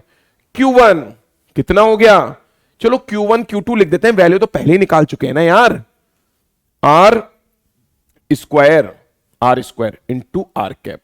बेटा आप ही मुझे बताओ, के Q1 Q2 upon R square, ये वाली पूरी की पूरी वैल्यू क्या मैंने अभी पीछे सॉल्व करके 7.2 निकाली है, नहीं निकाली है? हां कि ना? तो बार बार मेहनत क्यों करनी, 7.2 लिख देता हूं। तो यहां पर बेटा कितना आ गया, 7.2। अब क्या लिखना है, इस वाले वेक्टर के यूनिट वेक्टर से मल्टीप्लाई करना है। यूनिट वेक्टर बेटा कैसे बनाते हैं, वेक्टर लिखते हैं, नीचे वेक्टर के मैग्नीट्यूड से डिवाइड कर देते हैं। तो बेटा वेक्टर कितना है बेटा, ये 3i cap plus 4j cap, इसका मैग्नीट्यूड से डिवाइड कर दो, यानी कि 5 से कर दो डिवाइड। तो बेटा फोर्स जो बी वाले चार्ज पर बनेगा, ए वाले चार्ज के कारण, मान लो ये वाला चार्ज है ए, ये वाला चार्ज है बी, तो फोर्स जो बी ने फील किया बेटा वो कितना हो जाएगा, 7.2 3/5 I cap plus 4/5 J cap. कोई बच्चा बोले सर ये तो बी के ऊपर फोर्स निकाला, ए के ऊपर फोर्स सर कितना होगा, याद करो एक्शन रिएक्शन पेयर, जितना फोर्स ए ने लगाया बी के ऊपर, क्या उतना ही फोर्स बी ने लगाया होगा ए के ऊपर, बट इन अपोजिट डायरेक्शन। यानी कि बेटा फोर्स जो ए के ऊपर लग रहा है वो क्या हो जाएगा, minus of F B force. तो अगर मुझे ए के ऊपर लगने वाला फोर्स चाहिए, इस वाले फोर्स को लूंगा, माइनस से मल्टीप्लाई कर दूंगा, काम बन जाएगा। तो 7.2 माइनस से multiply 3/5 I cap with negative sign minus of 4/5 J cap, minus से मैंने मल्टीप्लाई कर दिया, ए के ऊपर मुझे फोर्स मिल गया, बी के ऊपर भी फोर्स मैंने निकाल लिया, वेक्टर फॉर्म में भी निकल गया फोर्स, मैग्नीट्यूड में भी निकल गया फोर्स। बात क्या छो पा रही है, फटाफट लिख लो। कोई भी डाउट हो, कोई भी डाउट हो, घबराना नहीं है, पॉज लेना है, गहरी सांस लेनी है, छोड़ देनी है, थोड़ी देर के लिए पॉज लो, दिक्कत आ रही है वापस से पीछे जाओ, वीडियो में वापस से प्ले करो, दोबारा सुनो, क्लियरिटी के साथ सुनो क्या कहना चाह रहे हैं, क्यों ऐसे वैल्यू निकाली, कैसे वेक्टर लिखा, कैसे वेक्टर का मैग्नीट्यूड निकाला, कैसे फॉर्मूले में वैल्यू डाली, हर चीज समझो। ठीक है, बिल्कुल धीरे धीरे अपन लोग बात कर रहे हैं, धीरे धीरे बिल्ड कर रहे हैं बेटा, आप लोग पक्की बातें कैच कर पाओगे, ध्यान से सुनोगे, ध्यान लगा के सुनोगे तो 100% कैच कर पाओगे। आगे बढ़ जाता हूं बेटा, आगे बढ़ जा रहा हूं बेटा। देखो अगला टॉपिक आ गया, अरे सर कूलॉम्स लॉ इतना जल्दी खत्म हो गया, नहीं हो रहा बेटा खत्म कूलॉम्स लॉ, और सवाल अच्छे कर पाए उसके लिए अपन लोगों को सुपरपोजिशन समझना पड़ेगा, और अच्छे सवाल कर पाए उसके लिए अपन लोगों को इक्विलिब्रियम समझना पड़ेगा। चलेगा भी कूलॉम्स लॉ के ऊपर सवाल, खत्म नहीं हो रहा है, मिक्स करके आगे वाले पार्ट में भी कूलॉम्स लॉ के सवाल चलते रहेंगे, घबराना नहीं है, जल्दी से खत्म नहीं करेंगे। आगे बढ़ रहा हूं बेटा मैं, तो ध्यान से देखो, what is the principle of superposition. वैसे देखो डायग्राम बना हुआ है, लेकिन मैं दोबारा से आप लोगों को समझा देता हूं कि कैसे कैसे सुपरपोजिशन प्रिंसिपल काम करता है। What is the meaning of superposition principle, ध्यान से सुनना। जैसे बेटा लेट अज्यूम ये एक चार्ज है बेटा कैपिटल क्यू, और इसके सराउंडिंग में बेटा एक चार्ज रखा हुआ है स्मॉल q1। बेटा स्मॉल q1 ने कैपिटल Q के ऊपर मान लो एक फोर्स लगाया F1 वेक्टर, कितना फोर्स लगाया, F1 वेक्टर। फिर बेटा आप में से किसी बच्चे ने आकर के एक Q2 चार्ज रखा, तो Q2 ने Q के ऊपर जो फोर्स लगाया होगा बेटा वो हो गया मान लो F2 वेक्टर। अब कोई बच्चा बोलेगा सर क्या Q1 के कारण जो फोर्स था वो सेम का सेम रहेगा Q2 के आने के बाद भी? बिल्कुल, अभी अभी हम लोगों ने थोड़ी देर पहले क्या सिखाया था कि दो चार्जेस के बीच में जो फोर्स लगता है वो सेम रहता है, मीडियम स्पास में भर भी दोगे तो नेट फोर्स बदलता है, Q1 Q2 के बीच का फोर्स नहीं बदलता है, याद रखना। तो अगर आपने आसपास सराउंडिंग में Q2 को ला भी दिया तो भी Q1 के कारण जो Q के ऊपर फोर्स लग रहा है वो नहीं बदलेगा, वो F1 वेक्टर पहले था तो F1 वेक्टर अभी रहेगा। तो भाई Q1 ने लगाया F1 वेक्टर, Q2 ने लगाया F2 वेक्टर, मान लो एक और चार्ज आ गया बेटा Q3, तो Q3 कितना लगाएगा फोर्स, F3 वेक्टर। तो कोई मुझसे अगर बेटा नेट फोर्स पूछेगा इस वाले क्यू चार्ज के ऊपर, तो बेटा मैं नेट फोर्स की वैल्यू क्या बोलूंगा? नेट फोर्स की वैल्यू बोलूंगा F1 vector, F2 vector, F3 vector. क्या बात कैच हो पा रही है आप लोगों को? कैच हो रही है बेटा बात? तो F1 vector plus F2 vector plus F3 vector is the net force on the charge capital Q. Agree कर पा रहे हो? समझ पा रहे हो बात? तो चलो इस बेहतरीन कॉन्सेप्ट को अप्लाई करते हुए कुछ और सवाल देखते हैं, आगे बढ़ते हैं। क्या मैं आगे बढ़ जाऊं? तो बेटा ये एक सिंपल सा सवाल है, लेकिन थोड़ा सोचोगे तो एकदम इजी लगेगा, जल्दबाजी में करोगे तो लंबा मेथड लगा दोगे या गड़बड़ कर दोगे। सिंपल है, लेकिन आराम से पढ़ के आराम से सोच के करने पर बिल्कुल इजी, सुपर इजी। क्या कह रहा है बेटा ये सवाल? एक हेक्सागन दे रखा है बेटा, regular hexagon, 5 point charges each of value Q. 5 charges है बेटा जिनकी value small Q R placed on the 5 vertices, यानी कि कॉर्नर्स के ऊपर बेटा 5 चार्ज रखे हुए हैं। देखो एक ये रहा, एक चार्ज बेटा ये रहा, एक चार्ज बेटा ये रहा, एक चार्ज बेटा ये रहा, एक चार्ज ये रहा। इस छठे वाले कॉर्नर के ऊपर चार्ज नहीं है, नहीं है इस वाले कॉर्नर के ऊपर चार्ज। आगे बढ़ते हैं। साइड कितनी दे रखी है of a regular hexagon of side L? बेटा ये वाली side L, L, side L, L, L, L. क्या आप लोगों को हेक्सागन की, रेगुलर हेक्सागन की प्रॉपर्टीज के बारे में मालूम है? अगर नहीं मालूम है तो मैं बता देता हूं बेटा। अगर ये रेगुलर हेक्सागन है ना, तो ये सारी साइड्स एल के बराबर हो गई, और ये वाली डिस्टेंस ये भी एल, ये भी एल, ये भी एल, ये भी एल, ये एल, ये एल, ये सारी डिस्टेंस एल के बराबर। बेटा ये 6 के 6 एंगल भी सिमेट्रिकली बराबर हो जाएंगे, 60, 60, 60, 60। सारे एंगल कितने बेटा? 60। एग्री कर पा रहे हो आप? तो चलो बेटा अब बात कर लेते हैं फोर्सेस की। ध्यान से सुनना, डायग्राम थोड़ा सा होच-पोच हो सकता है। सर ये होच-पोच क्या होता है? मिक्सअप हो सकता है, तो ध्यान लगाओगे तो बात समझ में आएगी, वरना डायग्राम थोड़ा सा परेशान कर सकता है। सारे बच्चे देखें, मैं ऐसा करता हूं ना भाई, थोड़ा सा अलग कलर का पेन ले लेते हैं ताकि कंफ्यूजन ना हो। तो देखो इधर सारे बच्चे देखो, सेंटर के ऊपर बेटा कितना चार्ज रखा है? What is the magnitude of the force on A point charge of value minus Q. देखो ये क्या पूछ रहा है कि सेंटर के ऊपर बेटा माइनस क्यू वाला चार्ज है, उसके ऊपर अपन लोगों से फोर्स पूछा जा रहा है कि सेंटर के ऊपर जो माइनस क्यू चार्ज है ना बेटा, इसके ऊपर कितना फोर्स लगेगा, ये अपन लोगों को बताना है। तो सारे लोग ध्यान लगा के बात सुनो। ये वाला चार्ज बेटा प्लस में, ये वाला चार्ज बेटा माइनस में। क्या प्लस वाले चार्ज ने माइनस वाले चार्ज को अपने पास खींचा होगा? हाँ कि ना?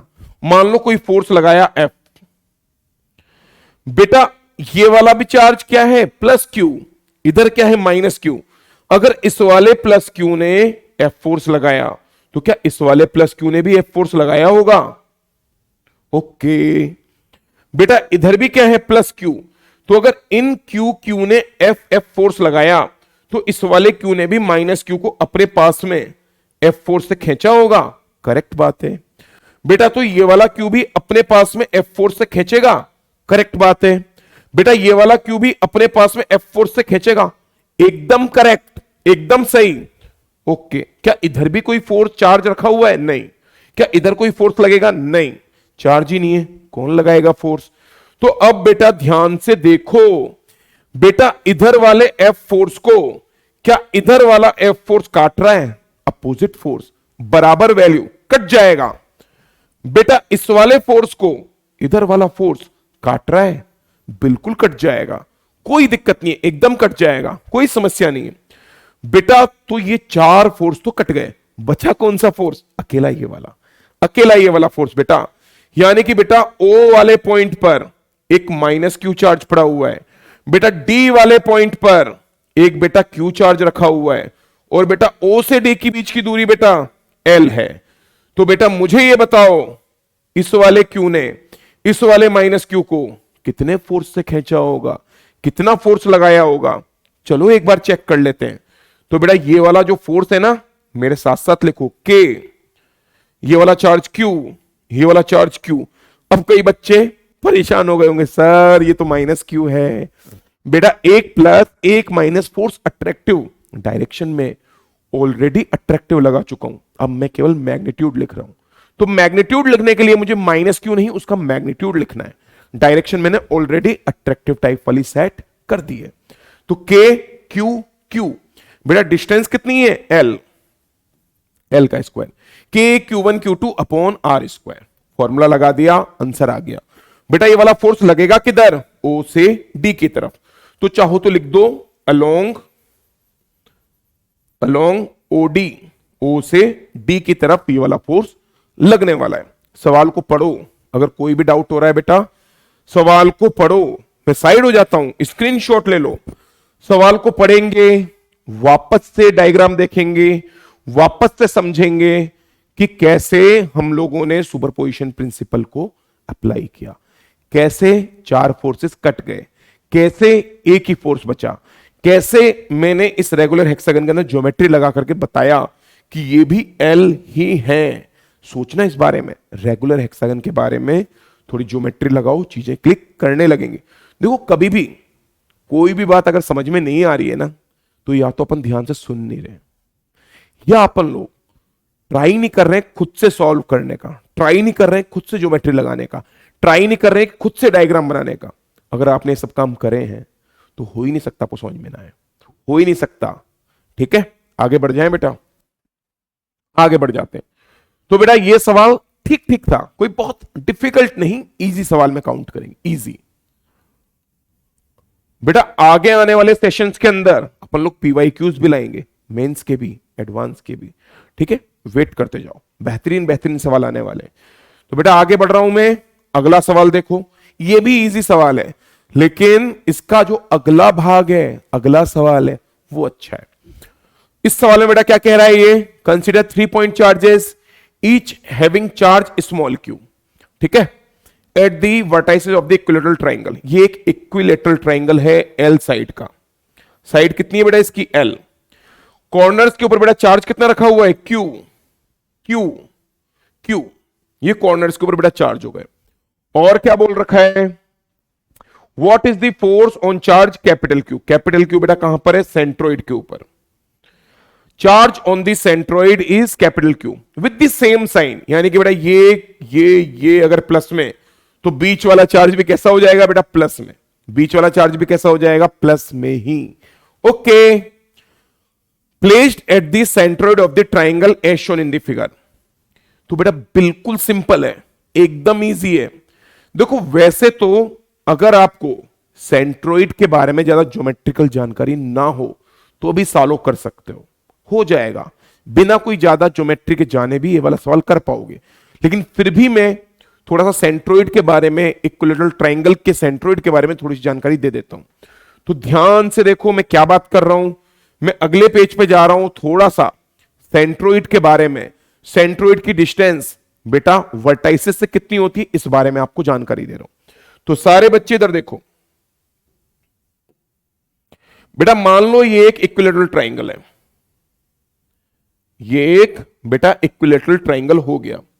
ओके, अगर बेटा ये एक इक्विलेटरल ट्राइंगल है तो क्या ये वाली लेंथ एल, तो ये भी एल, तो ये भी एल हो जाएगी नहीं हो जाएगी बेटा, ये वाला एंगल 60 हो जाएगा नहीं हो जाएगा। ओके, ये length L, angle 60।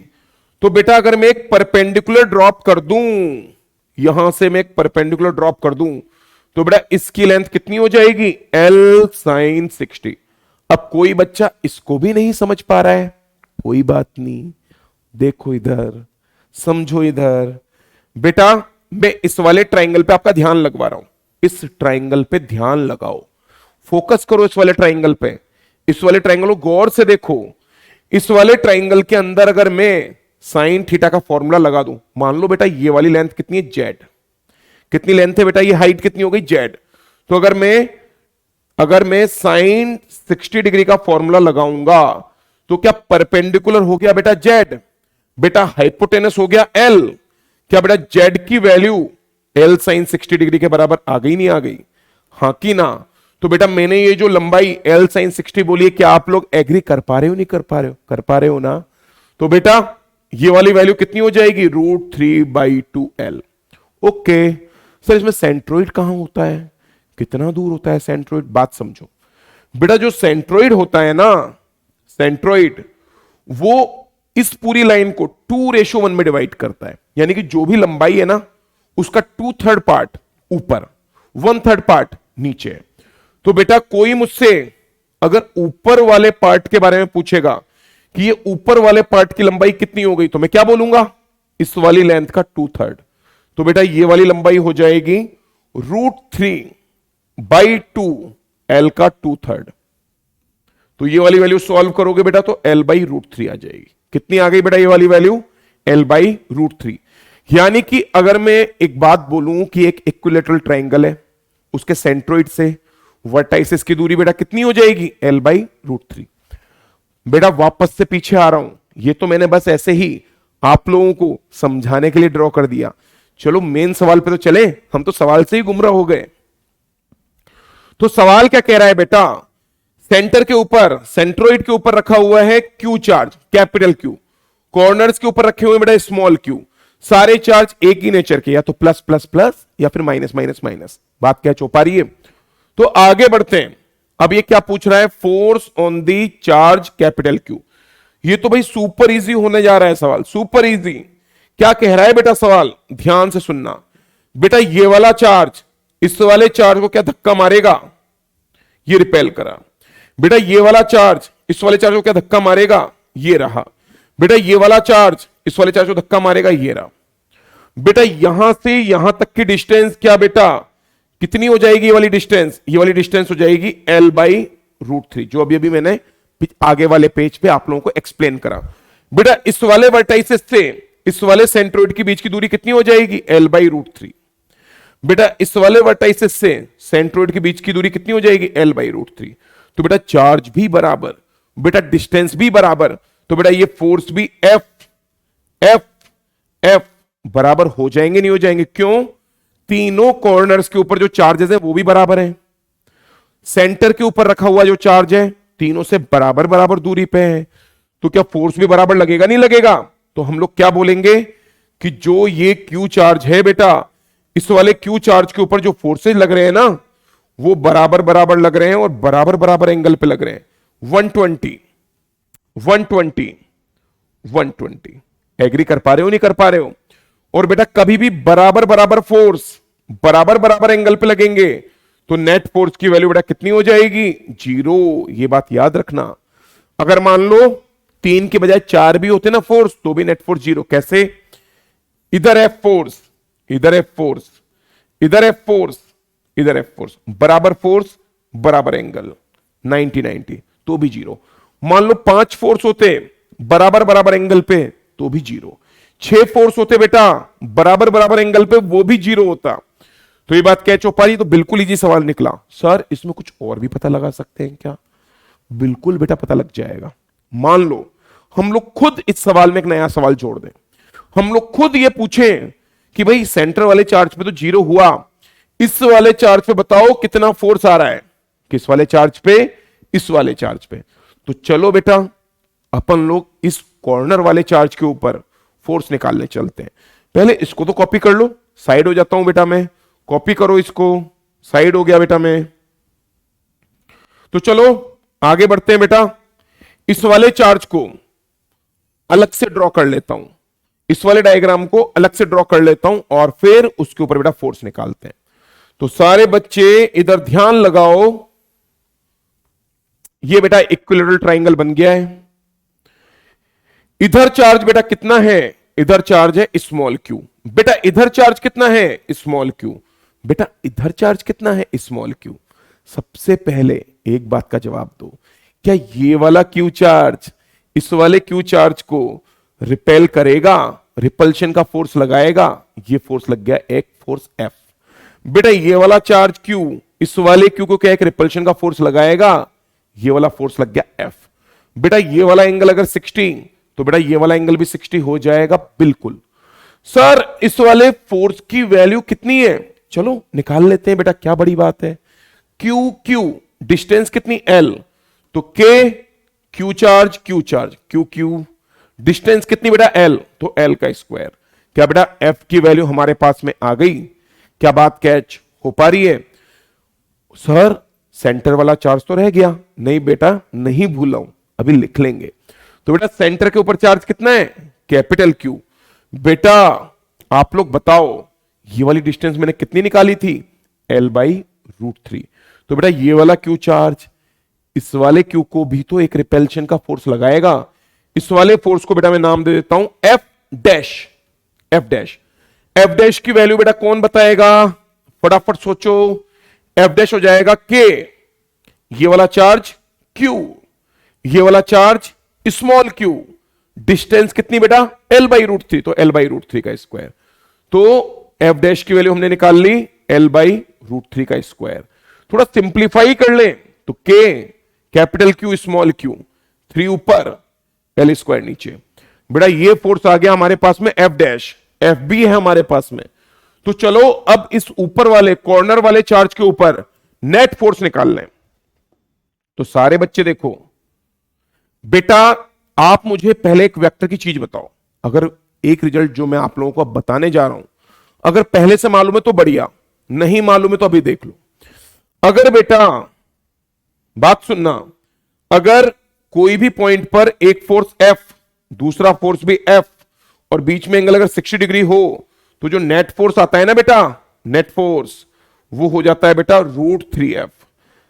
√3F, F F बीच में एंगल बेटा 60 डिग्री 60 डिग्री, तो नेट फोर्स कितना हो जाएगा बेटा? नेट फोर्स हो जाएगा √3F। तो ध्यान से देखो, ये वाला F फोर्स, ये वाला F फोर्स, दो F वाले फोर्सेस कितने एंगल पर है बेटा? 60 डिग्री पे। तो ये F के फोर्स जुड़ के क्या √3F फोर्स बन जाएगा? नहीं बन जाएगा?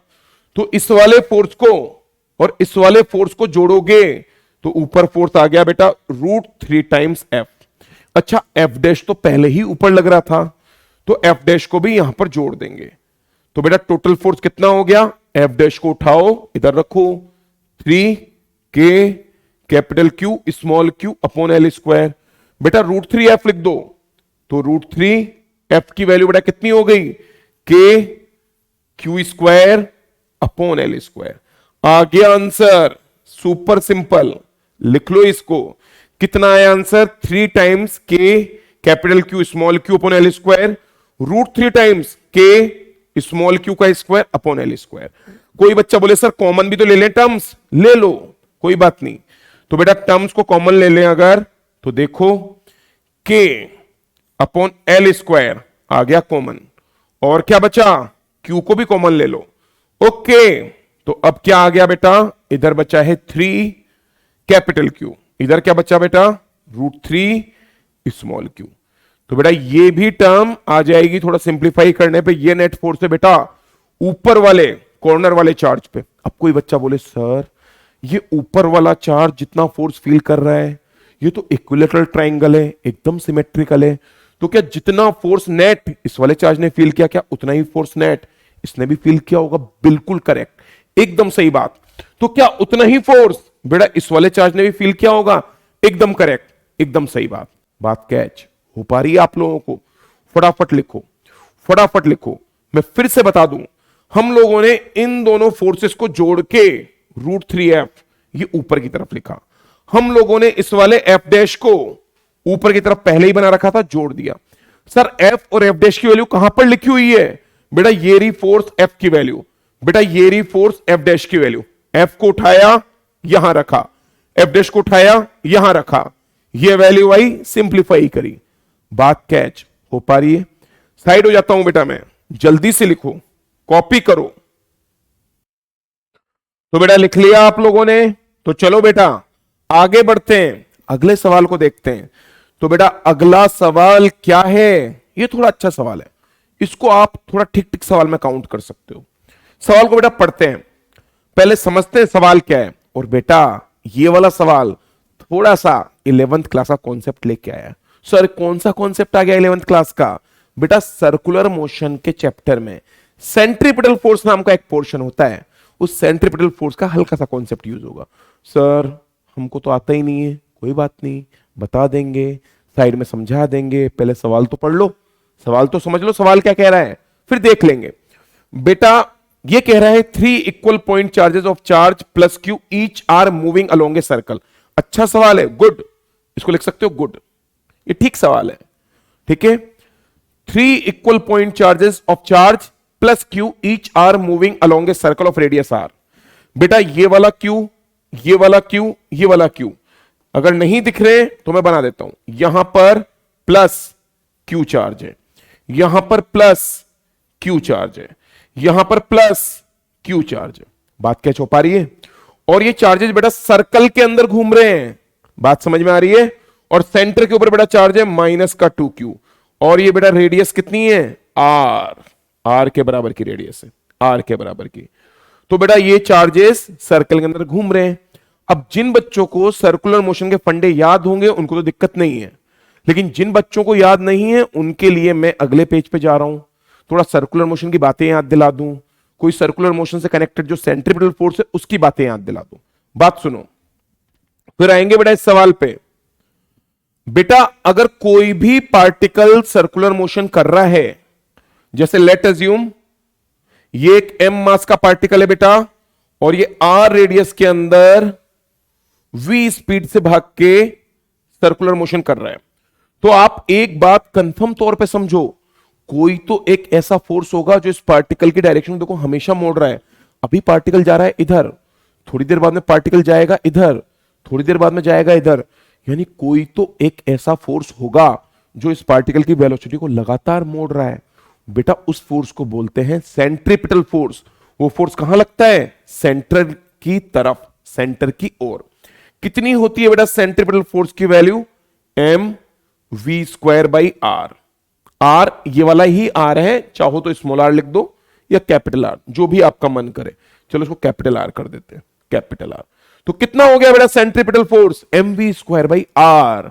ओके सर, मेरे को कुछ कुछ याद आ रहा है कि वेलोसिटी को ओमेगा आर भी बोल सकते हैं। हाँ बेटा बोल देते हैं, यूनिफॉर्म सर्कुलर मोशन में v बराबर ओमेगा आर बोल देते हैं। तो v को अगर बेटा ओमेगा आर लिखोगे तो v स्क्वायर क्या हो जाएगा? Omega square R square. तो ये सेंट्रीपिटल फोर्स बन जाएगा m ओमेगा स्क्वायर आर। तो बेटा फॉर्मूला सेंट्रीपिटल फोर्स का ये या ये। तो बेटा कोई ना कोई एक ऐसा फोर्स सेंटर की तरफ चाहिए जो पार्टिकल को सर्कुलर मोशन में घुमाने के लिए मजबूर करे। दोबारा बात सुनो बेटा, अगर कोई भी पार्टिकल सर्कुलर मोशन में घूम रहा है तो एक फोर्स सेंटर की तरफ आना चाहिए जो सेंट्रीपिटल फोर्स का काम करे। अब सर ये फोर्स आएगा कहां से? क्या कोई ऊपर की बाहरी दुनिया की ताकत आके फोर्स देगी? नहीं बेटा, बात समझो, कहां से आएगा फोर्स? चेक करो। जैसे बेटा ये एक कील है, कील क्या? हिंज, नाम सुना होगा हिंज का।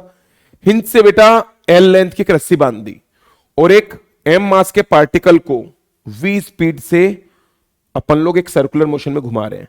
तो बेटा ये जो रस्सी है ना, रस्सी की टेंशन आएगी और वो सेंट्रीपिटल फोर्स देगी M V square by R के बराबर का। यानी कि अब हमने क्या करा? रस्सी बांधी, रस्सी में मास लगाया, पार्टिकल को घुमाया, तो रस्सी में जो टाइटनेस, जो टेंशन आएगी ना बेटा, वो टेंशन सेंट्रीपिटल फोर्स देगी। यानी कि बेटा टेंशन की वैल्यू कितनी हो जाएगी? M V square by R के बराबर। ये कहां हो रहा है सर्कुलर मोशन? जमीन पे। कोई ऐसे हवा में वर्टिकल में मत मान लेना, जमीन पे घूम रहा है पार्टिकल, जमीन के ऊपर है ना, कोई एमजी लगा दे, बेमतलब में परेशान नहीं होना है। आगे बढ़ जाते हैं बेटा। सर और कोई एग्जाम्पल? अभी तो फील नहीं आई इससे तो सेंट्रीपिटल फोर्स की। चलो बेटा कोई सैटेलाइट का एग्जाम्पल ले लेते हैं। जैसे एग्जाम्पल के तौर पर बेटा ये मान लो अर्थ हो गई, ये क्या है हमारी? अर्थ। अर्थ का मास कितना हो गया बेटा? m। बेटा कोई सैटेलाइट है r डिस्टेंस दूर और सैटेलाइट का मास है स्मॉल m। ये वाला सैटेलाइट अर्थ के चारों तरफ घूम रहा है। बात समझ में आ रही है? अर्थ के चारों तरफ बेटा ये वाला सैटेलाइट घूम रहा है। तो बेटा ऐसा कौन सा फोर्स है जो इसको सेंट्रीपिटल फोर्स दे रहा है जिस कारण से ये बार बार सैटेलाइट अपनी डायरेक्शन को चेंज करके अर्थ के चारों तरफ घूम पा रहा है? तो बेटा वो फोर्स कौन सा है? Gravitational force. यानी कि बेटा इस वाले सैटेलाइट के ऊपर जो ग्रेविटी वाला फोर्स लगेगा ना, कौन सा होता है ग्रेविटी का फोर्स? जी एम, अर्थ का mass capital M upon R square. बेटा यही ग्रेविटी वाला फोर्स सेंट्रीपिटल फोर्स का काम करेगा। यही ग्रेविटी वाला फोर्स जो सेंटर की तरफ लग रहा है, यही इस सैटेलाइट को सर्कुलर मोशन में घुमाएगा। तो अपन लोग क्या बोलेंगे बेटा? यही gravitational force centripetal force provide करा रहा है। दोबारा बात सुनो, कोई पार्टिकल अगर सर्कुलर मोशन कर रहा है तो सेंटर की तरफ सेंट्रीपिटल फोर्स लगेगा। सेंट्रीपिटल फोर्स कौन प्रोवाइड करा रहा है? अलग अलग केसेस में अलग अलग तरह से मिल रहा है। जैसे एक पार्टिकल को रस्सी से बांध के घुमाया तो रस्सी की टेंशन ने सेंट्रीपिटल फोर्स दिया। किसी सैटेलाइट को अर्थ के चारों तरफ घुमाया तो अर्थ के ग्रेविटेशनल फोर्स ने सेंट्रीपिटल फोर्स का काम किया। तो चलो, अगर ये कॉन्सेप्ट, ये बेसिक सा कॉन्सेप्ट आता था, बहुत बढ़िया। नहीं आता था तो अब कुछ कुछ बात कैच हो गई होगी। तो वापस से चल रहे हैं बेटा सवाल में। हमारा मेन सवाल तो यहां है। तो बेटा इस वाले सवाल के अंदर अगर हमको सर्कुलर मोशन में घुमाना है तो बेटा अपन लोग क्या बोलेंगे कि हर एक चार्ज पार्टिकल के ऊपर जो भी अंदर की तरफ नेट इलेक्ट्रोस्टैटिक फोर्स आ रहा है, वो नेट इलेक्ट्रोस्टैटिक फोर्स बेटा किसके बराबर होगा? सेंट्रीपिटल फोर्स के। वो नेट इलेक्ट्रोस्टैटिक फोर्स बेटा किसके बराबर होगा? सेंट्रीपिटल फोर्स के। तो बात सुनो, और सर कोई बच्चा बोले सर मास है क्या? बेटा मास m मान लो। कितना मानोगे? मास m। मास m है पार्टिकल्स का, मास m। ओके, चलो आगे बात करते हैं बेटा। ये बताओ सबसे पहले, इस वाले चार्ज पार्टिकल को अगर मैं अलग से ड्रॉ कर लूं, अलग से ड्रॉ कर लिया बेटा, अलग से ड्रॉ कर लिया, कौन कौन से फोर्स लग रहे होंगे इस वाले चार्ज पार्टिकल के ऊपर? बेटा ये वाला Q क्या इस वाले चार्ज पार्टिकल को धक्का मार के बाहर रिपेल कर रहा होगा? लो भाई, एक फोर्स बाहर बना दिया। क्या बेटा ये वाला Q इस वाले Q को बाहर धक्का मार के रिपेल कर रहा होगा? लो भाई, एक फोर्स ये बना दिया। ये वाले चार्ज बराबर, ये वाली डिस्टेंस बराबर, तो बेटा ये वाले फोर्स भी बराबर। सुनो ध्यान से बात, दोनों चार्ज Q Q, ये वाली डिस्टेंस भी सिमेट्रिकल हैं, बराबर हैं।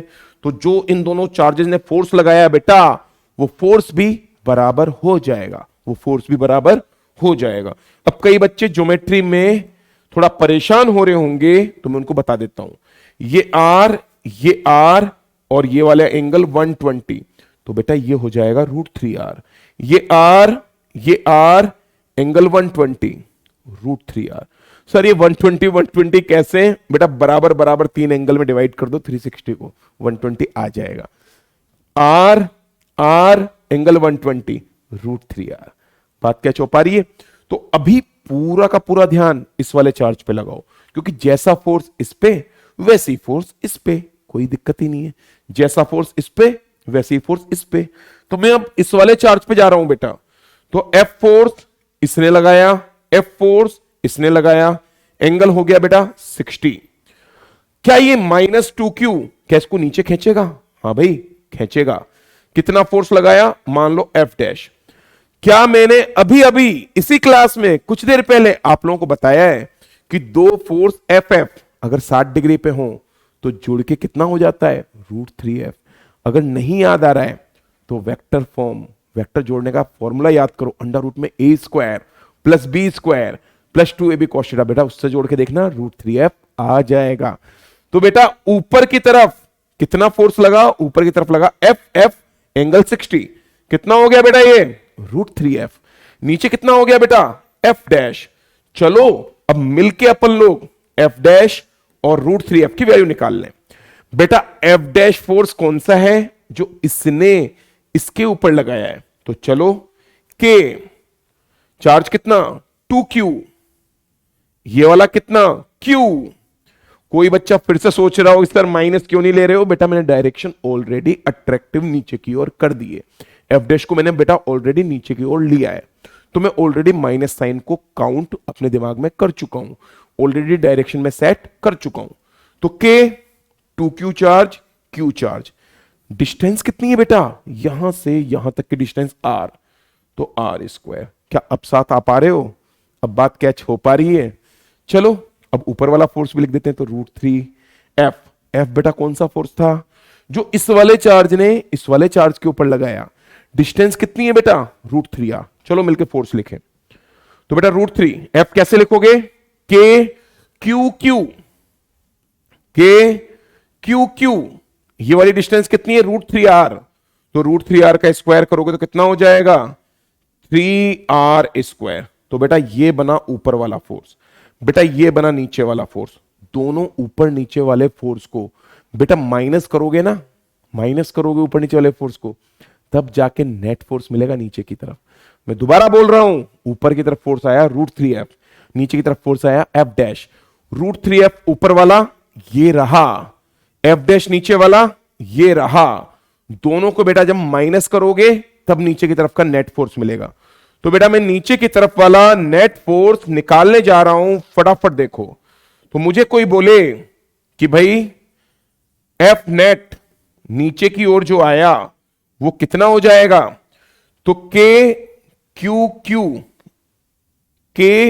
KQQ अपॉन R², ये तो है नीचे। तो बेटा मैं इसको लिख देता हूं 2 times KQ² upon R²।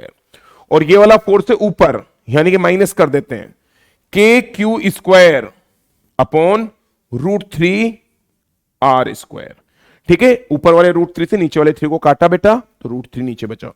Common ले लो, क्या क्या चीज कॉमन आ रही है, KQ² अपॉन R² आ गया बेटा कॉमन। और बेटा बचा क्या, इधर बचा 2, इधर बचा 1/√3, तो 2 माइनस 1/√3। बेटा ये फोर्स आ रहा है नीचे की तरफ, क्या फोर्स आ रहा है, KQ² अपॉन R², 2 माइनस 1/√3, ये फोर्स आया नीचे की तरफ। बेटा मैंने क्या बोला था, जो भी चार्जेस घूम रहे हैं उन चार्जेस के ऊपर जो भी फोर्स अट्रैक्टिव वाला इलेक्ट्रिक फील्ड का आएगा, सॉरी इलेक्ट्रोस्टैट का जो भी अट्रैक्टिव फोर्स आएगा, क्या वो अट्रैक्टिव फोर्स, क्या वो सेंटर की तरफ आने वाला फोर्स सेंट्रीपिटल फोर्स का काम करेगा नहीं करेगा। सेंट्रीपिटल फोर्स बेटा कितना होता था, mv²/r। तो चलो उस कॉन्सेप्ट को अप्लाई करें। मैं बेटा अगले पेज पे जा रहा हूं, हम लोग क्या देख रहे हैं, फोर्स कितना आया बेटा, KQ²/R², 2 माइनस 1/√3। तो कितना फोर्स लगा एक चार्ज के ऊपर नेट नीचे की तरफ, KQ²/R², 2 माइनस 1/√3। बेटा ये वाला फोर्स आया, बात कैच हो पा रही है। और ये जो इलेक्ट्रोस्टैटिक का फोर्स है ये काम करेगा सेंट्रीपिटल फोर्स का। कितना होता है बेटा सेंट्रीपिटल फोर्स, mv²/r। मास कितना लेने को बोला था, m। स्पीड कितनी है इसकी, v स्पीड से घूम रहा है। रेडियस कितनी है बेटा, r रेडियस में घूम रहा है। तो हम लोग क्या बोलेंगे, ये हो गया mv²/r। बेटा एक काम करो, एक r से r उड़ा दो, मास को बेटा नीचे ले आओ, तो v² कितना हो जाएगा, KQ²/m/r, ब्रैकेट के अंदर 2 माइनस 1/√3। v की वैल्यू बेटा कितनी हो गई, अंडर रूट के अंदर KQ²/mr, ब्रैकेट के अंदर 2 माइनस 1/√3। अब कई बच्चे कह रहे होंगे सर थोड़ी सिचुएशन है ना, वापस से समझा दो, हो क्या रहा है इसमें, सर दिक्कत हो रही है सर, 11th का कॉन्सेप्ट सर वी के दिक्कत हो रही है। बात समझो बेटा, बेटा क्यू चार्ज एक ट्राइंगल के कोनों पर है, सेंटर पर सेंट्रोइड पर बेटा एक चार्ज है -2q। तो जब आप इस पूरे सिस्टम को घुमा रहे हो सर्कल में, आपने घुमा करके छोड़ दिया पूरे सिस्टम को, तो सिस्टम में ना अपनी ज्योमेट्री को डिस्टर्ब नहीं कर रहा है। ऐसा नहीं कि भाई ये अंदर दब गए सारे चार्ज, या ऐसा भी नहीं ये चार्ज सारे बिखर गए। तो ऐसा कब होगा कि परफेक्टली यूनिफॉर्म सर्कुलर मोशन होगा बेटा, तो ऐसा बेटा तब होगा जब जो भी कॉर्नर वाले चार्जेस हैं उनके ऊपर जो सेंटर की तरफ नेट फोर्स आ रहा है ना, वो फोर्स सेंट्रीपिटल फोर्स mv²/r के बराबर हो जाए। उससे क्या होगा, जितना सेंट्रीपिटल फोर्स चाहिए था वो इलेक्ट्रोस्टैटिक फोर्स ने दे दिया, मस्ती से आराम से सर्कुलर मोशन चलता रहेगा, सारे चार्जेस सारी ज्योमेट्री राजी खुशी बरकरार रहेंगे। कैच कर पा रहे हो बात समझ में आ रही है नहीं आ रही है, कि भाई जो भी इलेक्ट्रोस्टैटिक वाला नेट फोर्स आया उस नेट फोर्स को मैंने सेंट्रीपिटल फोर्स mv²/r के बराबर कर दिया। तो भाई ये आराम से मस्ती से सेंट्रीपिटल फोर्स लेकर के सर्कुलर मोशन करते रहेंगे, सिस्टम की ज्योमेट्री नहीं बिगड़ेगी, ना ये सिस्टम कोलैप्स करेगा, ना ये सिस्टम एक्सपेंड करेगा, ना चार्जेस दूर भागेंगे ना चार्जेस पास आएंगे। जो भी फोर्स आया सेंट्रीपिटल फोर्स का काम कर रहा है, मस्ती से आराम से सर्कुलर मोशन होता रहेगा। तो कितनी वेलोसिटी देनी पड़ेगी, इतनी वेलोसिटी देनी पड़ेगी। बात कैच हो पा रही है नहीं हो पा रही है, तो बेटा बात समझो। तो बेटा आज का सेशन अपन लोग यहीं पर रोक रहे हैं। तो सर अगले सेशन में क्या पढ़ेंगे बेटा, अगले सेशन में और सवाल करेंगे, इक्विलिब्रियम का कॉन्सेप्ट इंट्रोड्यूस करेंगे, तो और अच्छी वैरायटी के सवाल बनेंगे। बात समझ में आ रही है। कुछ सवाल ऐसे होंगे जो केवल 12th के कॉन्सेप्ट से, कुछ सवाल हल्के हल्के 11th के माइन्यूट कॉन्सेप्ट। बेटा अब ये आपके ऊपर है कि आप चाहो तो 11th के कॉन्सेप्ट से डर के उसको छोड़ दो, या आपके ऊपर इसको एक अपॉर्चुनिटी समझो कि हाँ चलो थोड़ा बहुत ही 11th का पोर्शन जो कनेक्टेड है उसको रिवाइज करें और समझ लें।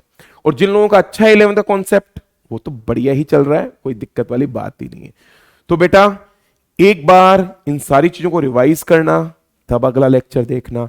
Revision is the key to success. इस तैयारी में, जेई की तैयारी में रिवीजन जरूरी है, प्रैक्टिस जरूरी है। रेगुलरली रिवाइज करो, रेगुलर प्रैक्टिस करो। ये दो काम कर रहे हो, सब चीजें अपने आप सही होने लगेंगी। क्या बोल रहा हूं मैं? दो चीजें, रेगुलर रिवाइज, रेगुलर प्रैक्टिस, बस बाकी चिंताएं छोड़ दो। बाकी फिर जो चीज होती है वो माइन्यूट है, मेजर यही दो चीजें। जो पढ़ाया जा रहा है रिवाइज करें, जो सवाल मिल रहे हैं अच्छे अच्छे उनकी प्रैक्टिस करें। ओके, तो बेटा बेस्ट ऑफ लक। यहीं पे मैं आप लोगों से विदा ले रहा हूं।